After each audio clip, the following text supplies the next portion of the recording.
En 2024, la Terre a été rejointe par une mini-lune qui a orbité autour de notre planète pendant 2 mois. Elle est restée un moment, a accompli quelques tours, puis, comme tout invité courtois, elle est repartie. Elle a repris son chemin autour du Soleil. Cependant, les astronomes indiquent à présent qu'un autre rocher accompagne la Terre non pas depuis quelques semaines, mais depuis 60 ans. C'est un phénomène rare et singulier, désormais qualifié de quasi-lune. Mais que signifie exactement ce terme? S'agit-il d'un satellite de secours? À la différence de notre Lune, à la fois mystérieuse et fascinante, qui éclaire nos nuits et affecte les loups-garous, une quasi-lune ne gravite pas autour de la Terre. Elle suit plutôt une orbite autour du Soleil, en quasi-parfaite synchronisation avec nous, comme un coureur qui effectue un marathon à votre rythme. L'espace n'est calme qu'en apparence. En vérité, il est plutôt chaotique. Le Soleil, la Lune, la Terre et même les autres planètes s'attirent constamment, tout comme les petits corps célestes tels que ces rochers. La plupart des astéroïdes ne peuvent maintenir cet équilibre fragile longtemps. Ils sont soit dérivés vers une nouvelle orbite, soit attirés vers la Terre, soit projetés dans l'immensité de l'espace. Voilà pourquoi il est rare d'en observer plus d'un ou deux simultanément. La plupart ne peuvent conserver cet équilibre. Ils font partie d'une famille plus vaste appelée les co-orbitaux. En réalité, les astronomes les classent en différents types selon leurs mouvements relatifs à la Terre. Mais contrairement à la véritable Lune, qui nous accompagne depuis les origines, ces visiteurs ne restent pas éternellement à nos côtés. Certains nous accompagnent pendant quelques décennies, d'autres pendant plusieurs siècles, avant de s'éloigner sous l'effet de la gravité d'un autre corps céleste. Un peu comme un chien qui file chez le voisin après avoir perçu l'odeur du bacon. Une autre caractéristique des quasi-lunes est leur taille. La plupart sont minuscules, à l'échelle d'un bâtiment, voire plus petites encore. Elles sont si peu lumineuses qu'elles peuvent se cacher parmi les étoiles. Pourtant, elles demeurent importantes. En les étudiant, les astronomes apprennent comment se déplacent les petits objets proches de la Terre et combien de temps ils peuvent rester captifs de sa gravité.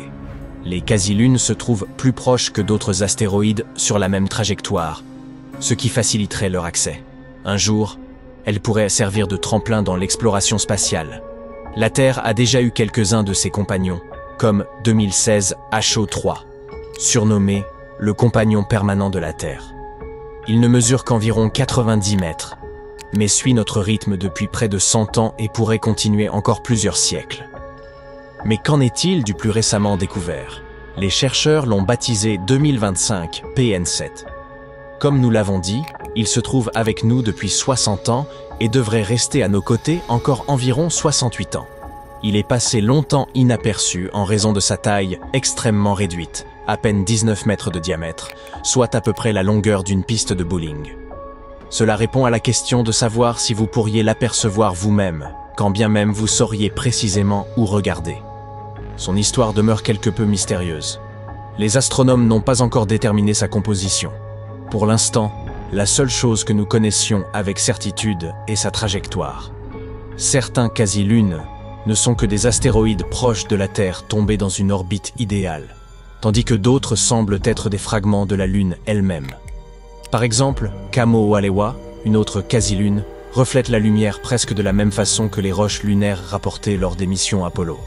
Pour cette raison, certains chercheurs pensent qu'il pourrait provenir d'un ancien impact massif. Il y a également 2024 PT5, une mini-lune temporaire, découverte à la fin de l'an dernier. Son étude révèle une surface ressemblant à du basalte lunaire, suggérant qu'elle proviendrait probablement de la Lune.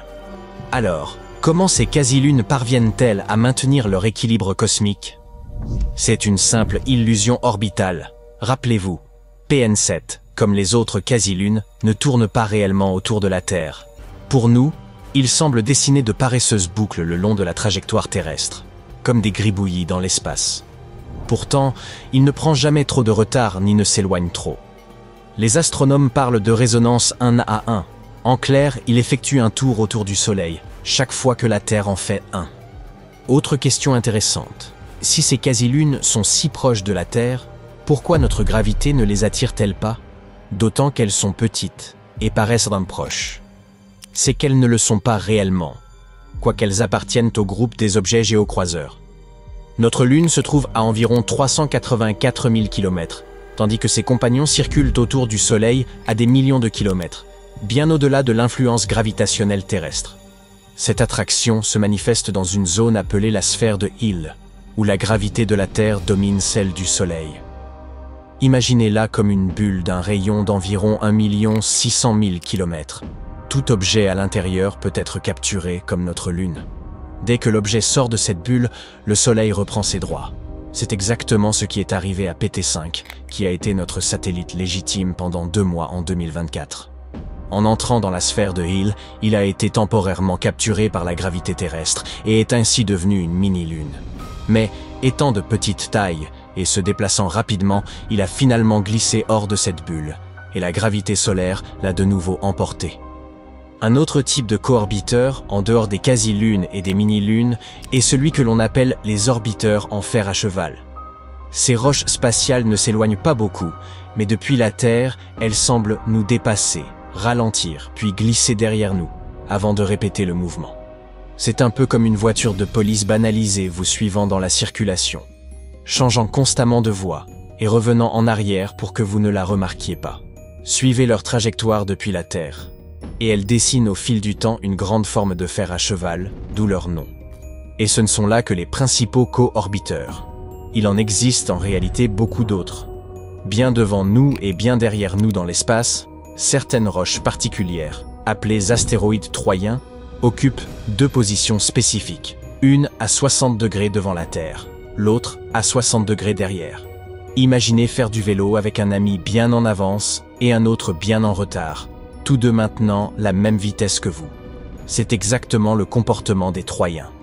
Ces zones, appelées points de Lagrange, sont des régions stables où les forces gravitationnelles de la Terre et du Soleil se compensent parfaitement.